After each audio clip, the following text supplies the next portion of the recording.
안정세를 보이던 대구 경북에서도 코로나19 지역 감염이 확산되고 있어 일부 시군은 사회적 거리두기 지침을 기존보다 강화하는 등 대책 마련에 나섰습니다. 확진자가 급증하면서 또 병상 부족 문제가 불거지고 있습니다. 방역당국은 안동의료원 등을 코로나19 전담 병원으로 지정하는 방안을 준비 중입니다. 팔공산 구름다리 설치 사업을 놓고 찬반 논란이 뜨겁습니다. 대구시는 이번 주 안으로 최종 입장을 발표할 방침입니다. 매서운 추위가 기승을 부리고 있습니다. 대구 경북은 17일까지 점점 더 추워지겠고 아침 최저기온이 영하 10도 밑으로 떨어지는 곳도 많겠습니다.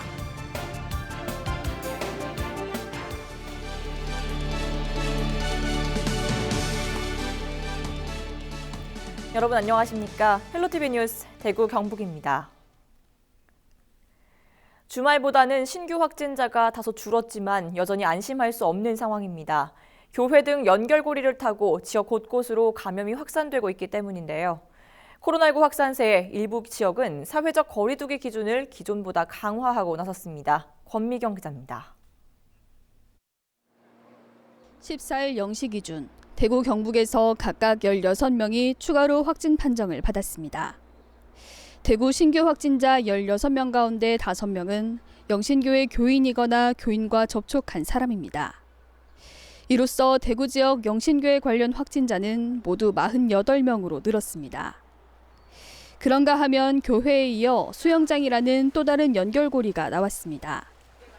지난 11일에서 14일 사이 대구에서 확진 판정을 받은 사람들 가운데 6명이 수성구의 한 스포츠센터에서 수영 강습을 받은 것으로 확인됐습니다. 11일부터 오늘까지 누적입니다. 수영장에서 한 200명 정도 문자는 다 회원들한테 다 뿌렸고요. 경북에서도 연쇄 감염이 잇따르고 있습니다. 경산에서 영신교회 관련 확진자가 3명 나왔고 포항에서는 확진자의 접촉자 7명을 포함해 모두 10명이 양성 판정을 받았습니다. 상황이 여의치 않자 사회적 거리두기 단계를 높이는 지역도 나오고 있습니다. 안동시는 사회적 거리두기를 경북형 2단계에서 이보다 강화된 정부안 2단계로 격상했습니다. 12월 28일 24시까지 정부의 사회적 거리두기 2단계로 격상되어 시행됨을 알려드리오니 각 시설별 방역수칙을 철저히 지켜주실 것을 다시 한번 당부드립니다. 끊이지 않는 연쇄 감염에 대구, 경북 모두 다시 긴장의 끈을 바짝 조이고 있습니다. 헬로티비 뉴스 권미경입니다. 이렇게 확진자가 늘면서 또 병상 부족 문제가 불거지고 있습니다. 올 초 대구 경북은 코로나19 대유행으로 입원 대기 중에 목숨을 잃는 안타까운 일도 잇따랐는데요. 되풀이해서는 안 되겠죠. 박은경 기자입니다. 경북도 내 음압병상은 모두 82개. 14일 0시 기준 입원 중이거나 입원을 해야 하는 확진자는 133명입니다. 단순 계산으로도 이미 확진자 수가 병상 수를 초과한 상태입니다. 실제 환자 가운데 30%가량은 대구 등 다른 지역에서 치료를 받고 있습니다. 덕분에 10개 정도의 음압병상이 남아있긴 해도 최근 가파르게 늘어나는 확진자를 감당하긴 역부족입니다. 안동의료원을 전담병원으로 지정하는 방안이 검토 중이긴 하지만 기존에 입원 중인 환자를 다른 병원으로 옮겨야 하는 등 남은 절차가 많습니다. 도에서는 일단 일주일 안에 준비를 좀 해달라고 하시거든요. 저희도 현재 환자분들 다 전원 조치를 하고 준비를 아시다시피 그 간이음압이라든가 또 다시 설치를 다 해야 되거든요. 다른 지역 환자를 수용할 정도로 여유 있던 대구도 지난 주말부터는 사정이 다릅니다. 영신교회 등과 관련해 사흘째 확진자가 수십 명씩 나오면서 병상도 빠르게 채워지고 있습니다. 일주일 만에 병상 가동률은 30%대에서 50%대로 올라섰습니다. 중증 환자 전담 치료 병상을 포함해 남은 병상은 전체 400여 개 중 절반도 안 됩니다. 대구시는 민간 상급 병원이나 생활치료시설을 통해 병상을 추가 확보하겠다는 방침입니다. 병원에서 경증인 환자들은 생활치료센터에서 치료하게끔 하는 그런 시스템을 가동을 할 경우에는 우리 병실 문제는 저희들은 좀 안정적이다 이렇게 말씀드릴 수 있습니다. 올 초 코로나19 대유행 당시 대구 경북에서는 5명이 제대로 된 치료 한 번 받지 못한 채 이번 차례만 기다리다 목숨을 잃었습니다. 헬로티비 뉴스 박은경입니다. 가족 간 감염으로 학생 확진자가 발생했던 경북 도내 4개 학교의 전수검사 결과 검사 인원 전원이 음성 판정을 받았습니다. 경북교육청은 지난 13일 포항과 경산 지역 4개 학교 학생과 교직원 2,801명을 검사한 결과 전원이 코로나19 음성 판정을 받았다고 밝혔습니다. 또 담당 공무원을 현장으로 긴급 파견해 현장 방역 활동을 지원했습니다. 경주소방서가 코로나19 생활치료센터로 지정된 현대자동차 경주연수원에 대해 화재 안전 점검을 실시했습니다. 소방서는 입소자의 안전을 위해 소방시설과 피난 방화시설 등을 확인하고 시설 관계자를 대상으로 소방 안전 교육을 진행했습니다. 현대자동차 경주연수원에는 오는 16일부터 코로나19 경증 환자들이 입소할 예정입니다. 매서운 한파가 찾아왔습니다. 강원과 경북 등 일부 지역에서는 올 겨울 첫 한파 경보까지 내려졌는데요. 극심한 겨울 추위로 코로나19 3차 대유행이 장기화되는 건 아닌지 걱정입니다. 보도에 심다혜 기자입니다. 두꺼운 옷차림의 시민들이 출근을 서두릅니다. 패딩 점퍼에 달린 모자를 눌러쓰고 장갑을 끼거나 주머니에 손을 넣어 추위를 막아봅니다. 마스크 사이로는 입김이 뿜어져 나옵니다. 손도 많이 시리고요. 귀도 많이 시리고 마스크 썼을 때 좀 김도 많이 서리고. 안에 지금 이제 두둑하게 지금 입어갖고 지금 몸체가 지금 많이 불어 있어요. 눈이 그치고 찾아온 영하권 한파. 더 큰 걱정은 코로나 확산입니다. 이렇게 겨울철 춥고 건조한 날씨가 이어지면서 바이러스의 활동성과 또 전파력이 커졌다는 게 전문가들의 의견입니다. 실제로 본격적인 겨울 추위가 시작된 지난달부터 확진자가 급증하기 시작했습니다. 지난 8월 400명대까지 치솟았다가 두 자릿수로 떨어진 확진자 수. 이번 달 12일 1,000명이 넘는 환자가 나오면서 불과 한 달 만에 확진자가 10배 넘게 늘었습니다. 바이러스의 활동력이 왕성해지는 겨울철과 맞물려 확진자가 빠르게 늘어난 겁니다. 냉장고 온도라든지 이런 곳에서는 수개월 동안 살 수 있는 것도 있고요. 마이너스 20도가 되면은 훨씬 더 오래 견딜 수 있다고 하거든요. 연구마다 조금씩 다른데 뭐 한 2개월 이상 뭐 유지하는 것도 있고 그렇기 때문에 우리가 냉동식품에서 이렇게 뭐 코로나 바이러스가 운반되지 않냐 하는 그런 얘기도 나오고 있는 거죠. 추운 날씨에 산밀, 즉 밀집, 밀폐에 밀접한 실내 공간에 시민들이 모이는 것도 코로나 확산의 이유입니다. 이제 밖에 추우니까 환기하기도 어렵고 사람들이 야외 활동보다는 이제 실내 활동을 훨씬 더 많이 하게 될 수밖에 없기 때문에 결국 실내에 사람들이 모이게 되고 환기가 안 되는 실내에 사람들이 모여서 남은 12월은 작년 이맘때보다 춥고 건조한 날씨가 이어질 것이라는 관측이 나오는 상황. 전문가들은 마스크 착용 등 방역 수칙을 준수하고 춥더라도 실내 환기를 주기적으로 해야 한다고 조언합니다. 헬로티비 뉴스 심다혜입니다. 봉화 등 경북 북부 지역에 한파특보가 내려진 가운데 수도 계량기 동파에 비상이 걸렸습니다. 경상북도는 수도시설 동파 사고 예방과 긴급 복구를 위해 내년 3월까지 도 상황실과 시군 대책반을 운영합니다.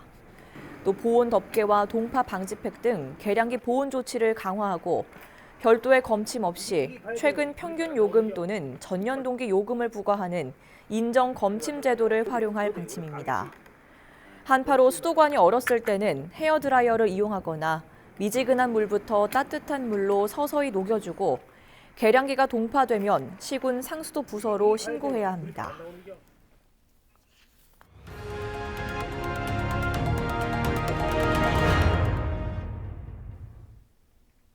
상주의 대표 특산물인 곶감이 본격 출하되고 있습니다. 지금은 반쯤 말린 반건시가 주로 나오고 있는데요. 봄 냉해 피해와 길었던 장마의 영향으로 감 수확량이 크게 줄어 곶감 가격도 크게 올랐습니다. 김도윤 기자의 보도입니다. 상주시 내서면의 한 곶감 농가입니다.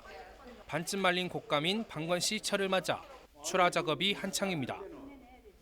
올해는 곶감 익어가는 가을 겨울 날씨가 유독 좋아 품질이 뛰어납니다. 하지만 농가에선 마냥 기뻐할 수 없습니다. 냉해 피해와 유달리 길었던 장마의 영향으로 감 생산량 자체가 크게 줄면서 곶감 생산에도 차질이 생겼습니다. 올해 상주 시내 공판장 4곳의 떫은 감 수매량은 평년보다 45%나 감소했습니다.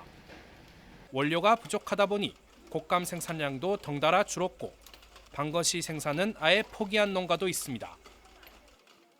방건시도 지금 거의 지금 내에서 쪽으로 알기로는 지금 제가 알기로는 안 하는 걸로 알고 있어요. 그래서 저만 지금 하고 있는데 지금 방건시를 거의 건시로 하려고 지금 이 감이 얼마 안 되니까 안 하고 있거든 지금. 가격도 크게 오르고 있습니다. 지난해 5,000원 정도 했던 10개들이 방건시 한 팩이 14일에는 7,000원에 거래되기도 했습니다. 현장에선 수확량 감소에 더해 코로나19로 인건비까지 오르면서 올해 곶감 가격은 지난해보다 1.5배 정도까지 오를 것으로 전망했습니다. 방건시는 작년 비율에서 약 한 1,500원에 2,000원 정도 상향해서 지금 경매가 되고 있습니다. 곶감도 마찬가지로 작년 비율에서 40에서 50% 가격이 약 상향돼서 지금 경매가 되고 있는 중입니다. 다만 대체 과일이 많고 소비자 눈높이에도 맞춰야 하는 만큼 더 큰 폭의 가격 상승은 없을 것으로 내다봤습니다. HCN 뉴스 김돈입니다. 팔공산 구름다리 설치 사업을 놓고 찬반 논란이 뜨거운 가운데 대구시가 이번 주 안으로 사업 추진 여부를 최종 결정할 것으로 보입니다. 대구시는 5년 전부터 기본 실시 설계 용역, 주민 설명회, 시민 원탁회의 등 팔공산 구름다리 건설을 위한 여러 절차들을 밟아왔으며 오는 21일 공사 계약을 할 예정이었다고 밝혔습니다.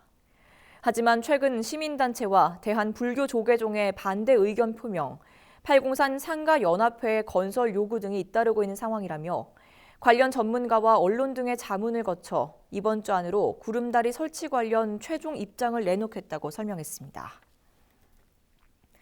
대구시와 도로교통공단이 14일 미래 융복합 교통인프라 기술 개발을 위한 업무 협약을 맺었습니다. 두 기관은 첫 번째 시범 사업으로 달성군 국가산업단지 일원 교차로 30곳에 일반 운전자, 자율주행 차량의 안전 운행을 돕는 실시간 교통신호 정보 제공 시스템을 구축할 예정입니다. 대구시는 이번 시범 사업의 효과가 검증되면 실시간 교통신호 정보 개방 서비스를 대구 전역으로 확대할 계획이라고 밝혔습니다. 경주시가 시내버스 보조금을 둘러싼 논란과 관련해 민관 합동협의체, 일명 경주시 시내버스 정책자문위원회를 만들기로 했습니다. 자문위원회는 이르면 내년 초 공인회계사와 변호사, 세무사, 교통전문가, 대학 교수, 시민감사관 등으로 구성돼 보조금 집행 과정의 적정성을 따지게 됩니다. 경주시는 해마다 시내버스 회사에 100억 원 규모의 보조금을 지원하고 있는 가운데 최근 버스업체가 운송 손실금 등 추가로 보조금 지급을 요구하면서 한편으론 임원들의 연봉을 2배가량 인상해 시민들의 공분을 샀습니다. 경주의 주력 산업인 자동차 제조업 등을 육성하기 위한 기업 부설 연구소 협의회가 14일 출범했습니다. 협의회는 자동차 소재 부품, 성형 가공, 에너지, 바이오 등 4개 분야 기업과 경주시, 동국대 산학협력단으로 꾸려졌으며 앞으로 공동 연구 과제를 개발하고 현장의 애로사항을 해결하는 등의 역할을 맡습니다. 경주 엑스포공원에 전통놀이 문화공간이 조성됩니다. 재단법인 문화엑스포는 문화체육관광부와 한국공예디자인문화진흥원이 주최하는 전통놀이 문화공간 조성사업 공모에 경주 엑스포공원이 최종 선정됐다고 밝혔습니다. 이번 선정에 따라 내년 3월 천마의궁전 내에 사업비 2억 원을 투입해 전통놀이 공간을 조성합니다. 날씨입니다. 매서운 추위가 기승을 부리고 있는 가운데 이번 한파는 목요일인 17일까지 이어지겠습니다. 경북 북부 내륙에는 아침 기온이 영하 10도 밑으로 떨어지면서 한파특보가 확대되는 곳도 있겠습니다. 건강관리 유의하시기 바랍니다.